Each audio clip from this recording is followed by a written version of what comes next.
Hey everyone, welcome to Oops&Giggles, the podcast where we explore the weirdest, funniest, and most bizarre facts you didn't need to know but will definitely remember. Today we're diving into a world of strange, useless facts. So grab your favorite snack, sit back, and let's jump in. So here's a little fruit fact for you. Bananas are actually berries, but strawberries aren't. I know your mind is already spinning, right? Unless you already knew it, of course. So botanically, a berry is defined as a fruit that develops from the ovary of a single flower and has seeds within the flesh. That's why bananas fit the bill. But strawberries, they don't count because their seeds are on the outside and they don't develop from a single ovary. So the banana is classified as a botanical berry because it develops from a single flower with one ovary, unlike strawberries, which are considered aggregate fruits because their seeds come from multiple ovaries. My thoughts? This totally blows my mind because we've been taught that strawberries are, berries because they're strawberries. But now we know they're just imposters. Bananas have been living a double life and I feel slightly betrayed. But also I can't wait to start telling people, hey, I'm gonna be that know-it-all. Did you know that bananas are berries? So it's a great way to make somebody's day weird, I guess. So that was fun. The next one, here is a truly mind-blowing one. Immortal jellyfish. So there is a species of jellyfish that can live forever. So this jellyfish, immortal jellyfish, has the ability to essentially reverse its aging process and starts its life cycle over again. So when it gets damaged or stressed, it can revert to its polyp stage, which is like a baby jellyfish, and begin growing all over again. And I think that's kind of cool. So this jellyfish can literally just revert from an adult back to its juvenile form, escaping the normal process of death. So researchers are still studying this as it could hold clues to human aging and regenerative medicine. So this jellyfish can literally cheat death. Why don't we have this ability? Like, imagine if we could just reset our lives when things get tough. I mean, I'm pretty sure we've all thought about this at one point or another, especially when Vampire's Diaries were released. It was, I really started thinking, wow, wouldn't it be cool to be like 400 years old and know everything and be able to do so many things. So honestly, if I could revert back to my childhood to avoid responsibilities like responsibilities, I'd be tempted. But also it would be kind of lonely being the only mortal jellyfish in the ocean. So we don't know. That's still kind of cool. Okay, so here's a fun cosmic fact. A single day on Venus lasts longer than an entire year on Venus. A single day on Venus lasts longer than an entire year. It takes about 243 Earth days for Venus to complete one rotation on its axis, but only 225 Earth days for it to orbit around the sun. So Venus has super long days, but they're shorter than its year. Wow. It's a bit hard to comprehend, no? So the reason Venus's day is so long is because of its slow rotation. Its axial rotation is so slow that it actually rotates in the opposite direction to most planets in our solar system. So if you were standing on Venus, the sun would rise in the west and set in the east. Imagine living on Venus. One day is longer than a year. You'd spend your whole life waiting for the sun to come up again. It sounds like a weird version of Groundhog Day, but with way more sulfuric acid in the atmosphere, I think I'd be too dizzy to enjoy my day, honestly. Okie dokie. So here's the next one. Pineapples take 2 years to grow. Yep. 2 years, that's a pretty long wait for a fruit that we tend to throw into smoothies in about 5 minutes. So pineapples are grown from the crown or top of the fruit. Farmers plant the top part and over time it grows into a new fruit. The pineapple plant has a unique flowering cycle which contributes to its lengthy growing period. And interestingly, each plant only produces one pineapple per cycle. I've always taken pineapples for granted, to be honest. They're just so accessible. But after learning that they take 2 years to grow, I'm definitely going to appreciate them more. Maybe I'll even throw a little, I don't know, celebration for the next pineapple I eat. Take some time to appreciate the fruit.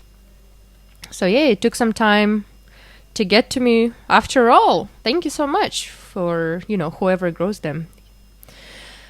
Okay. So here's something you'll never forget. Wombat poop is cube-shaped. So these little creatures from Australia are unique not only for their adorable faces, but also for their square droppings. It helps them mark their territory without the poop rolling away. Yep, they are smart. So wombats have a very slow digestive system. It can take up to 14 days for their food to pass through their system. The shape of their poop is due to the structure of their intestines, which are much longer than most other animals. This gives the poop its distinctive cube-like shape. This one is pure genius. Evolution gave wombats the best poop strategy, hey? It's not just a cute party trick, it's practical. I honestly love how nature just has these random solutions for weird problems. Cube-shaped poop is just, it's a masterpiece of design, really. Yeah, those are my thoughts. Okay, so here's a sweet fact. Honey never spoils. Ta-da! Archaeologists have found pots of honey in ancient Egyptian tombs that are still perfectly edible. What is the secret? Honey's low moisture content and natural acidity create a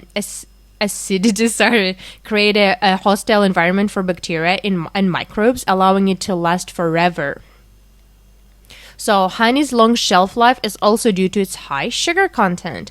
Bacteria need moisture to grow, and honey doesn't provide that.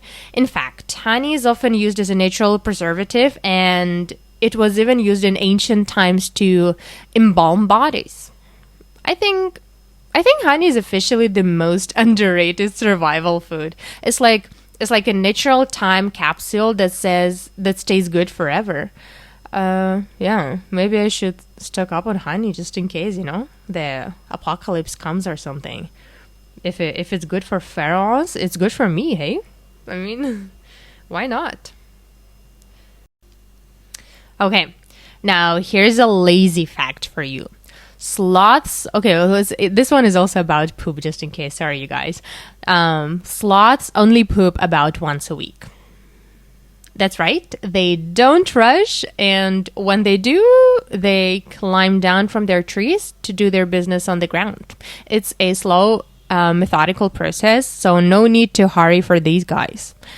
Sloths spend about 20 hours a day sleeping and are really only active for about 6 hours. This leisurely lifestyle contributes to their slow digestive process, which is why their poop schedule is so spread out. It's also pretty risky. Sloths are very vulnerable when they leave their trees. I don't want you to imagine this, but imagine only pooping once a week. I'm just trying to wrap my head around that. It must be a huge relief, but I'd also feel so weird about it. But hey, maybe we should all adopt a little bit more sloth-like behavior. Okay, no, I don't think that would be healthy. Yeah, take life on slow, deliberate poop at a time. Sounds kind of relaxing, but yeah, I don't think it's healthy. Probably not a good idea. Well, it works for them. But just remember, this is a useless facts episode, so can't judge me. I warned you.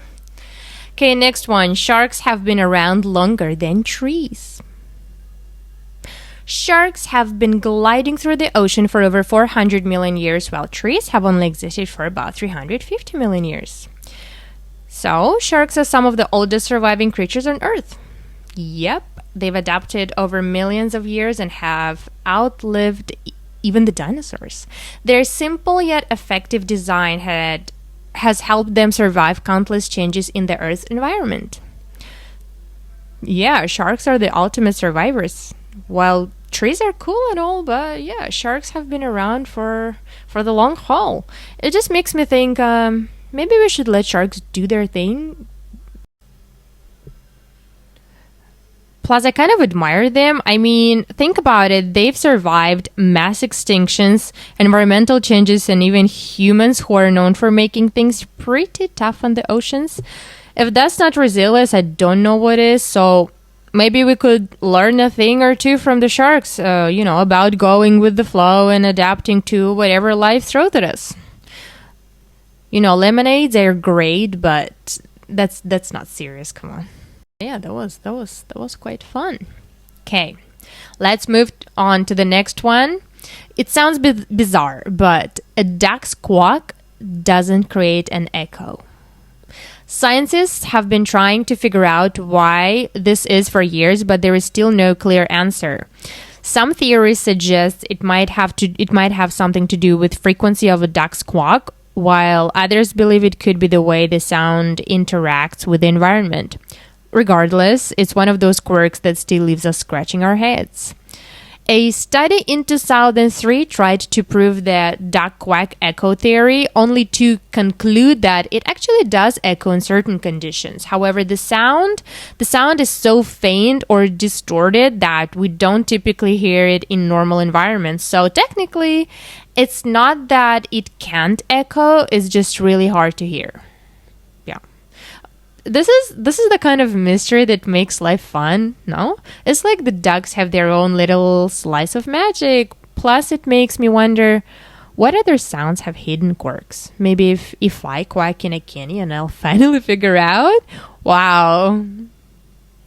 I don't know if it's a good idea to quack in a canyon. And what do the ducks think of all this? Are they trolling us? Wow. Probably they think nothing. They didn't even know they have this superpower. Okay, anyways, the next one. Cows are social animals and they tend to form close bonds with one another. So cows have best friends. There you go. So research has shown that cows can become stressed when separated from their besties. Studies at the University of Northampton found that cows who were kept with their best friend were less stressed and had lower heart rates than cows that were kept apart. So it's not just about emotional comfort either. Cows form close friendships with individuals. They feel more comfortable with individuals they feel more comfortable with, and they even have preferences for certain cows when it comes to grazing, resting, or just hanging out. So some studies even show that cows can recognize and remember the faces of other cows, much like humans. Oh, this is so cute. So the thought of cows having best friends makes me love them even more. It's like a little reminder that animals have their own friendships and emotions. If cows can be loyal to their best friends, maybe we should take a page out of their book when it comes to valuing the relationships in our lives. Who knew cows were so relatable? Honestly, if I were a cow, I'd totally want a bestie to hang out with while chewing on grass. This is so cool. No. Love is the answer. Love is in the air. Whoop, whoop. Okay, anyways. The next fact. Octopuses have 3 hearts. I mean, I guess you've heard this one. I think this one is pretty popular. So 2 of them pump blood to the gills, while the third pumps it to the rest of the body. But that's not all. So, octopus blood is blue because it uses a copper-based molecule. Why? To carry oxygen instead of the iron-based hemoglobin that we have.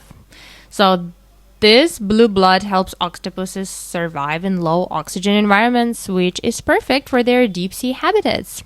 However, when an octopus swims, the heart that delivers blood to the body actually stops beating. Wow, this is fun. Which is why they prefer crawling around on the ocean floor. Swimming uses up too much energy. My thoughts? I mean, having three hearts sound like something out of a superhero movie. I mean, I like to think that that makes octopuses extra long, even if they'd probably steal ink and run if you tried to hug them. But can you imagine? With three hearts, they could be most romantic creatures in the sea. I wonder if they have three partners. If only they didn't prefer staying away from the spotlight. Yep, that'd be pretty popular, hey? Okay, next one. Did you know that humans share about 60% of our DNA with bananas? It's true. Despite looking so different, we actually have a surprising amount in common with our yellow pillable friends. Our genes are responsible for basic biological processes, and even though we're vastly different species, I guess, I don't know, can you tell? Many of those processes are similar in plants and humans. So what's even crazier is that we share about 98% of our DNA with chimpanzees. I guess that's more believable, meaning that we're more genetically similar to apes than we are to bananas, of course, hopefully. But even though the percentage of shared DNA with bananas sounds strange, it actually speaks to how life on Earth is deeply interconnected at the genetic level. So we all came from the same evolutionary tree in a way. I don't know. If this fact makes me feel more connected to nature, or just mildly embarrassed, bananas and I are basically, we're a family now. It's a little humbling to realize how much DNA we share with other living things. Wow. My ego is fine. Like, I'm not hurt. But at the same time, it gives me a new perspective on my morning smoothie. Here is to my banana cousins. Now I'm going to appreciate bananas and pineapples. Who knew they were so close to my heart and my DNA? It's really an honor to drink those two fruit now. Oh, no, wait, bananas are berries. Okay, anyways, there you go. There you have it. Some strange, useless facts that are fun to know, even if they won't exactly change your life. But hey, knowledge is power, right? Thanks for joining me on this weird journey through the wonders of our world. If you enjoyed today's episode, don't forget to like, subscribe, and tell a friend. Let me know in the comments if any of these facts blew your mind, or maybe you've got any other strange facts I should check out. Until next time, stay curious, stay weird, and keep laughing. Bye.